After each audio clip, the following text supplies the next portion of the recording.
Hai teman-teman, kali ini kita akan membahas tentang Ajian Brajamusti, sesuatu yang aku harap aku tahu sebelum mendalami ilmu bela diri.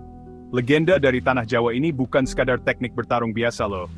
Ajian Brajamusti adalah ilmu bela diri sakti dari Jawa, yang konon katanya bisa membuat pukulan seseorang sekuat petir. Namanya sendiri berarti tinju petir. Bahkan pahlawan-pahlawan dalam cerita pewayangan seperti Bima, konon memiliki kekuatan dahsyat ini. Ini bukan sembarang ilmu bela diri. Satu pukulan saja bisa melumpuhkan lawan, dan orang yang menguasainya kebal terhadap senjata dan ilmu hitam. Tapi, mendapatkan kekuatan ini tidak mudah.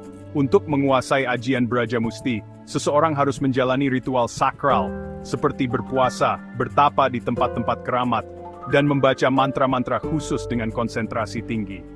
Kekuatan besar ini datang dengan tanggung jawab yang besar pula. Ajian Brajamusti bukan untuk kepentingan pribadi, melainkan untuk membela kebenaran dan keadilan. Jika disalahgunakan, akibatnya bisa sangat buruk. Nah, tertarik dengan dunia mistis dan kekuatan Ajian Brajamusti? Jangan lupa subscribe dan like video ini untuk mengetahui lebih dalam tentang kekayaan budaya Indonesia. Terima kasih sudah menonton.